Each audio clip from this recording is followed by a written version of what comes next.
Blunt Cuts is a podcast fueled by creativity, curiosity, and empowerment. We cut through the daily mess of life. This is unfiltered honesty.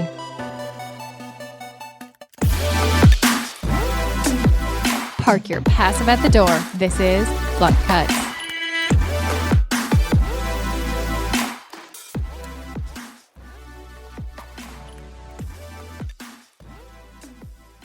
Welcome to Blunt Cuts. I'm CJ, and today we're talking about the power of a woman's story. We feel power every time we enter the studio, but joining us today is Lisa Harris, author, poet, speaker, the founder of Fashion Meets Poetry, and the visionary behind the brand Unveiled Beauty. Welcome, Lisa. Thank you. I'm excited to be here. So excited to have you here. Definitely followed you and been a huge fan of yours, and I know you've been a supporter of ours, so it's so great to have you in the studio. We're very excited to hear your story and how you got to where you are. Well, thank you. I'm really happy to be here.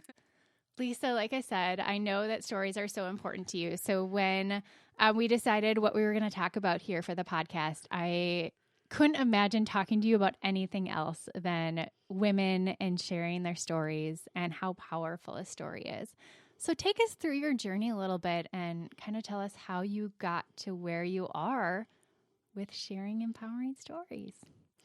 Well, thank you. That's very exciting to me to hear that you are associating me now with stories. And I love hearing that because that really is truly where my entire journey began.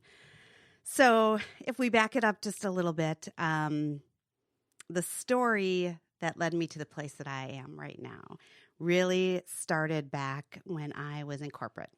So I was in corporate for almost 18 years. And at the time, I was raising my children. And I was doing a lot of international travel, and it was becoming very difficult. And I decided to walk away from my position and spend some time at home.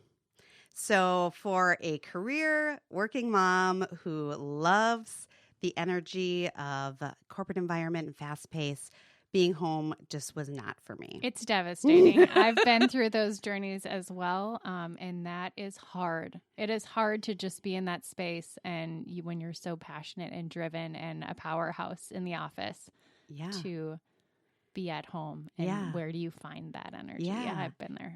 I know a lot of women who have been there, and that's that's really where it all started for me. So I stayed home for about 18 months. I had the freedom to be able to stay home. And I talk about this a little bit in my book, but I stayed home for 6 months, and that was like the monkey off my back, freedom.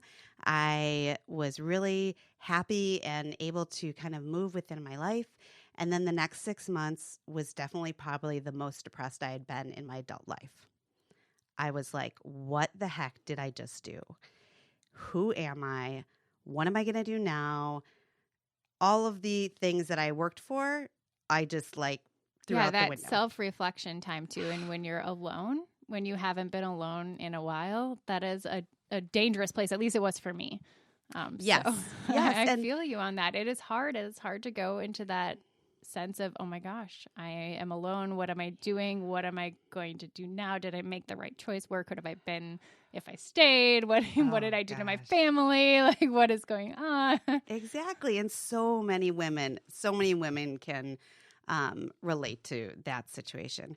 And so, like I said, I was probably in one of the darkest moments in my life. And I always say it's in those darkest moments when we really discover ourselves. Mm-hmm. But because I was in such a low space, there were all these other things from my childhood, other wounds I hadn't dealt with that all started bubbling up. So it was like this perfect storm of everything.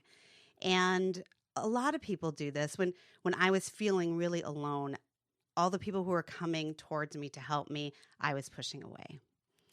And I was pushing them away, but yet I needed them. So I didn't know how to heal myself. And in the process, I started writing, which was something that I had done when I was younger that I completely walked away from. When I talk to women, I talk about writing, and I said, you don't understand, I used to write all the time. And then when I started my family and my career, I didn't journal, I didn't write in a diary, nothing. Wow. So I started writing. And I say to a lot of women I speak to now, my writing and my poetry saved me. And that's really where my journey began, is in writing my poetry and healing myself at a very difficult time in my life. Yeah, you saved you. Yeah. You know, that's Yeah. from you. That's coming from you. Yeah. So that's amazing. Yeah. I saved me. Yeah. And, that's where it all started. Now I'm doing a lot in women's empowerment, and I know we're going to talk about that here today. But for me, I didn't really understand the power of the story until I started moving into this space. So it's kind of important to understand how I went from my alone space and writing and healing through poetry into now you gather women's hundreds of empowerment, women right? into an event to hear stories. So yeah, let's transition there. Let's talk about that. So now you've kind of transitioned and you're in a lot of spaces. You have your book. Yes. Yeah. Yep. So that's how I moved. It was very organic. I started doing book signings, poetry readings, and my book is for women. So all the poetry is for women. 60% is love and heartache because that's universal. And 40% is women's issues. So in my book, I cover, domestic violence. I cover sexual abuse. I cover diversity, empowerment, motherhood, and all these women's issues. And as I started reading my poetry, I was breaking down the walls. I was being vulnerable. And I was sharing my words and my heart in many of them that women just felt really comfortable and safe to start sharing with me. Isn't that an amazing experience? And I loved it. Me too. I mean, similarly, that's kind of how we got to where we are here at Blunt Cuts, but I can take you back a little bit in my journey. And over the last 15 years, kind of in my career, I've worked in many spaces, but it's always been creative. So I kind of started in the graphic design branding space, moved to art direction and production for live TV, and now fashion, styling, and creative direction, more on that corporate side. And I just found my people in the world of creative people, that high energy, that no stop, get it done attitude. We're going to make it happen out of nothing. A lot of times working with small budgets, right? I was constantly the department in which would have no funding. So we'd have to be scrappy. Everybody wanted cool creative, but nobody understood the value of cool creative. So that's kind of been my career thus far. And I think it was roughly 2 years ago when it kind of came to me in a moment of just like I was working on something for a client. I don't think I was in love with it, and I just stopped. And I was like, what am I doing? And what is the why behind what I'm doing? Why am I doing this? Why is this what I'm doing with my life? What should I be doing? What is my focus? What's the why behind, So I really started reflecting a lot. And I had some time at home. Mm-hmm. I was kind of forced into a freelance role out of I was essentially fired. It was mutual dissolving of my employment. Yeah. But nice. they wanted me out. So anyway, so I was in this freelance world of just a lot of thought by myself. And that was dangerous for me. I'd always been extremely busy on a lot of different projects, traveling as well. And I find that when I'm busy, I'm happy. And I wasn't busy enough. And I was in this complete dark place of what am I doing? Why am I doing this? So I started really reflecting on what is the one thing, if I can pinpoint one thing, because, all these books I'm reading, I read a lot of nonfiction self-help. So I'm what is that one thing? What is the one thing that's beaconing me? I have a lot of things that I love, right? But the one thing that I came back to is it's storytelling. And I've introduced myself as a storyteller before, and I've actually had people say, well, do you want to define with that? What does that mean to you? Is that fluffy? Is that enough for you? And I'm actually, storytelling is the one thing that I've been able to attach everything that I've ever done through. I help brands tell their stories through my branding and design work. I help bring to life the story of an editorial in magazine. Mm-hmm. I now, through, Blunt Cuts, am helping be a platform to tell my own story and other women's stories. Yeah. That is the one thing, the one beacon for me that really came clear. And that is it, that the story has so much power. Yes. And learning. And there's so much opportunity in our stories to just explore each other and learn from all of those successes and failures and Yes. hardships and happiness and all of All that. of We can learn and we can grow with each other. And it made my world smaller, and it made my world larger in so many ways, And deeper. Deeper. Absolutely. So that's kind of my journey with storytelling. And I think I've always loved books, and I love getting lost in a book. And I think as a child, I had some, a hard upbringing too. So it was just one of those things that I could run away in a book and be lost. Or now as an adult, I, religiously one day a week am buying some business book or like self-help, how can I be a better passionate human book. But that's just what I love. I love stories and other thought leadership and applying that to my life. And I don't take every single book and all the pieces, but if I can learn a little bit of something from that makes me a better person. And anyway, so that's stories to me and where they've impacted me, and that's where I am today. Yeah. But it's recent. It's recent for me to really define around that idea of the story and its importance. So I'm still exploring very much so what stories mean to me. So. I love that. Stories are just incredible. But what I think is most interesting about what you had just said is the why. Like that for everybody is the most important piece, whether we are moving forward in business or our own personal missions and our own self-discovery, is that why piece is huge. And for me, the biggest why came out of the Women's Empowerment series that I created, because I just did not, from everything that I had gone through myself and then writing and sharing, I did not want women to feel alone at all. And, a lot of times in my messaging, I invite women to come to the community that I'm creating, which I'll talk about. But what I'm discovering is there's a lot of women who are coming to my events alone, which is really interesting. Aside from some of my larger events, our speaker series, there's a lot of women coming alone. And I say in my messaging, there's a lot of women that don't have tribes. Mm-hmm. And we talk a lot about tribes and, this great community of women here, even in the Twin Cities, who have their networks and have their groups of friends. And, you see them out there and you see them supporting each other. But there's a lot of women that are just floating around by themselves. And so I so desperately, now that I've seen a lot of women come alone, I so desperately want to say to them, it's okay. Like, we can be your tribe. If you want to come alone, don't be afraid, because I cap my audience at my speaker events to a certain number where I can always introduce myself to them. And, there are some women along the way who are great examples who do keep coming back. But it's like, that's one thing that deep in my heart is I really don't want women to feel alone. I couldn't agree more. Yeah, there's a lot of events that I attend alone. I mean, and it's so funny. My cycle of events is seasonal, as you know, and being in that fashion side, like you see people, the same group of people at all the events for this really tight week of time, and then rarely do I see those people again. And I'm like, but why? We had such great energy together. Like, can we be real life friends? Can this happen? Like, where and how do we transition from this dynamic? And I don't know. I'm still working on it. I'm still trying to figure all that out. But the more I'm out there, the more I'm finding those authentic, honest women are the people that I want to be in my network. Those are the people that I want to call upon. Those are the people that I want to call upon me. And that's what I'm craving.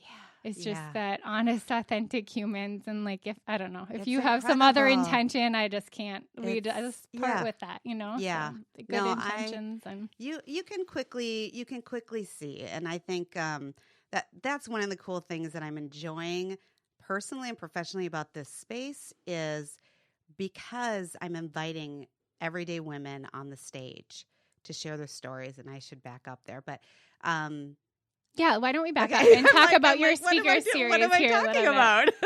For those of you that don't know, Lisa has a lot going on, but she has, you're talking about your speaker series. Yes. And I had the lovely opportunity to style the women in this year's series, and just sitting with them and being able to pamper them and dress them in a look that they wouldn't normally wear that was just handpicked for them. And I put a lot of love into that shoot, and I got a lot of love back and just hearing their stories. I felt like I heard everyone's story through just the intimate time of dressing them, so. Yeah, and I think that's what's special, too, about that part of what you do in styling is there's that unique opportunity to get that connection with people. But yes, the Women's Empowerment series that I created, so right after the book, as women started sharing, I just knew I needed to create a space for women. And it's funny because in my entire journey of creating this company and this platform, there are 4 months that I really can't explain. And it's the 4 months between launching my book and the first empowerment event. I literally just moved. Like, I knew I wanted to create a stage. I didn't know how I was going to do it. I never produced anything in my life, and I just started doing. And the whole concept was to create a space for everyday women. So keynote speakers and a lot of the professional women in our community are invited to share their stories, or are getting paid to share their stories. There's not a lot of spaces where just an everyday gal, the manager at the Best Buy store down the street, or the office assistant, at, a local, community organization, to come to a stage and share her story. Who is going to invite her to share her story? And I just felt like, why not? Why can't she come to my stage? Absolutely. Right? Mm-hmm. And so the whole premise was really to create a space for everyday women to share their personal stories. And we did that in 2017, and it started out small. It was like 20 women that showed up. By the end of the series, we had almost 50 women in attendance. But the biggest thing that happened by the end of that series was what I said earlier, the power, when I realized the power of this story. Because it's interesting, I had 10 women speaking in 2017. One woman had dropped out, and I was able to find a replacement, and that was great. And then another woman dropped out really close in, and I had to look at myself, and I had to put myself on the stage. And so I'd been doing poetry, but my poetry book is really unique because it has fashion photography. And my girlfriend always used to say to me, "Do you think you're hiding behind the photos? You're too afraid of your words. Do you have more to say?" And it was really interesting. That same friend came back to me and said, "Lisa, one person dropped out and you replaced them. Now you have to look yourself in the mirror, and are you ready for the stage?" Oh my gosh, yeah. Wow. And I was like, oh my gosh. So I'm creating the stage for women to share their stories, and it was healing and vulnerable, and it was empowering. And then all of a sudden I was like, oh crap, now I have to go to the stage? But that was when I realized the power of what was happening. So when I went to the stage is really the only public place that I shared my very personal story. And there is something powerful in sharing a story publicly that can be very life-changing. And so I say this space is a place for the women in our community to bear witness to other women, and also to support them. Because when we are going through something really difficult, right, we call our best friend, or if we have a close relationship with our mother, we might be talking to our mother about it, or whatnot. Or if you're like me, you just park it all in a bag and I don't tell anyone because I don't want anyone to worry about me. True. And that's True. my personality, in which I've had to totally shift. Yeah. By starting Blunt Cuts. Like I came to this studio, and this concept behind our brand and what we do starts with curiosity, honesty, and authenticity. Yep. So that meant I have to come every time to the studio with all veils removed and be my most honest self. And like you said, that is so powerful. And I didn't know, me committing and affirming to that every time I enter the studio, I didn't know how powerful that would be to just be as vulnerable and honest with who I am, and that I'm growing, and that I don't have it all figured out. And, so removing all of that facade that's there through social media, or that's there Yep. through my corporate life, or that's there through my mommy groups, or, you have to remove that and get real. And once you That's- do, I didn't know how healing it would be for me and myself. So I feel that power through here too. So Yeah. that's been the biggest thing I've learned. Oh, I believe that. I absolutely believe that because, when we're sharing in intimate groups or just sharing, in our hearts or on paper, there's something different when you go into a public space, whether it's here, on a podcast, or whether you're sharing out loud to a group. It no longer is a secret.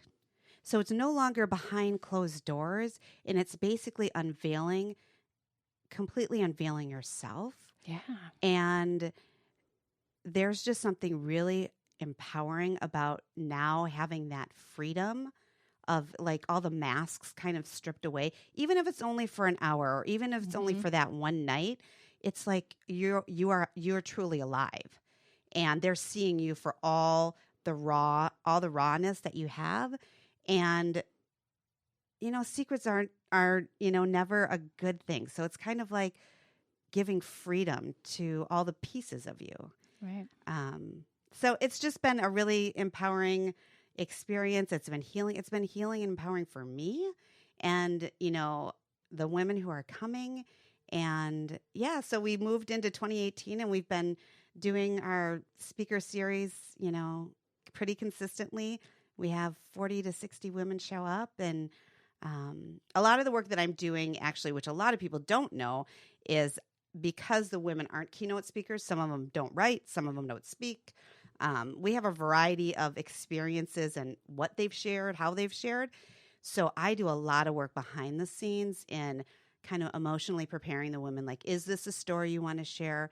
Having them understand what is the healing element for them, but what is also the inspiration message.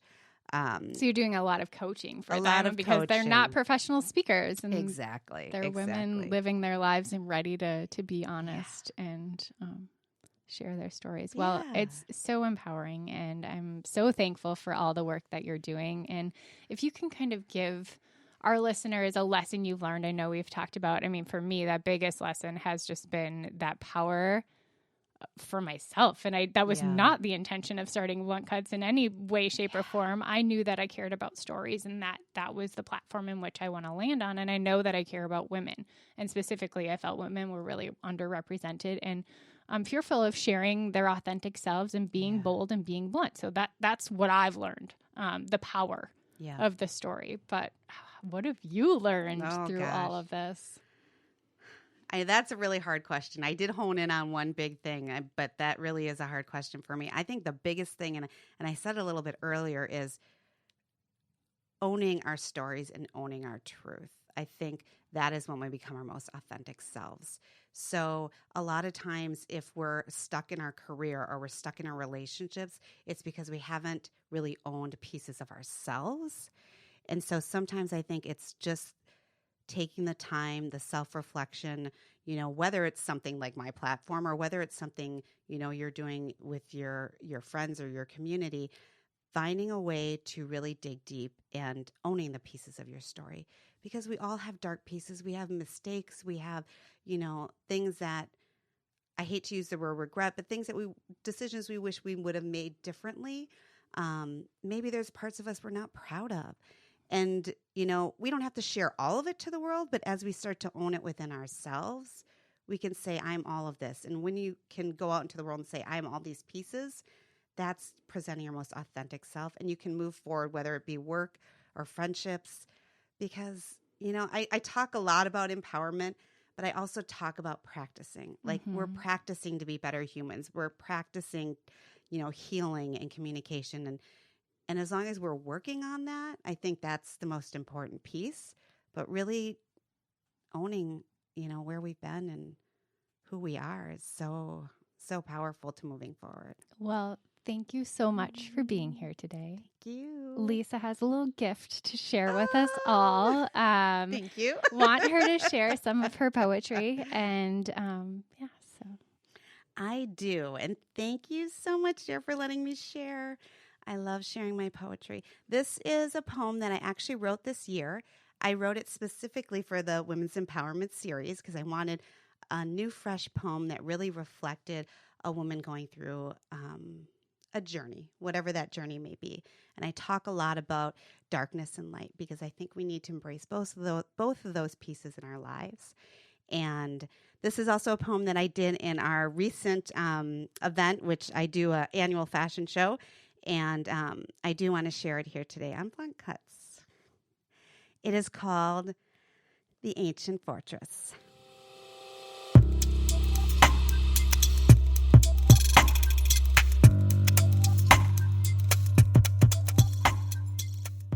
Due north, beyond the memories, past the hardships and heartaches. On a top of majestic hill, like a victorious warrior queen, an ancient fortress stands. Many lifetimes ago, dressed in the finest suit of armor, adorned with insecurities and the rarest diamonds, she protected her heart with stone walls built from fear and mistrust. Fierce, guarded, and strong, she was known as a warrior in the making. Inside the sacred castle, the king's actors performed a different narrative, the story of battles fought and lost. Loyal subjects suited up to fight for her honor, and great friendships betrayed by the sword. In this version, she was known as the woman who abandoned her people. Somewhere between the medals of honor and a forgotten kingdom lies the truth. To become her most powerful self, she embarks on a journey to uncover her truth. Dictating her path and commanding loyalty, her heart moves her forward in unison with her breath. Refusing to be ignored and denied, the arrogant warrior king, ruler of her memories, demands her attention. One by one, each memory joins her on her path. The haunted, the treasured, the proud, the ones that broke her, stripped her of self-love, and left her naked on the battlefield. Finally, embracing all her memories and holding their hands, she arrives at the gates with a bravery key around her neck, navigating cobweb-filled corridors, unlocking her fears, owning her truth. She rewrites her story. With her heart as a compass, there she stands, suited in vulnerability, adorned in bravery, on top of a majestic hill. A victorious warrior queen has arrived. Amazing. Thank you, Lisa. Thank you. Thanks for hanging out with us. Where can people find you if they want to know more and be part of your story? Well, thank you so much for having me. I love this time together. Thank you. Great. You can find me on Fashion Meets Poetry. So I'm on social media, Facebook, Instagram. And like I said, we're moving into 2019 with a lot of great events. We have one more event left for the year on December 6th, which I don't know if this will even come out before that. But 2019, there's a lot of great platforms for women to share. And that's where you can find me. Awesome. Well, thank you all for hanging out with us. And we want to hear your story. Please continue the conversation with Instagram. You can find us at Blunt Cuts Podcast.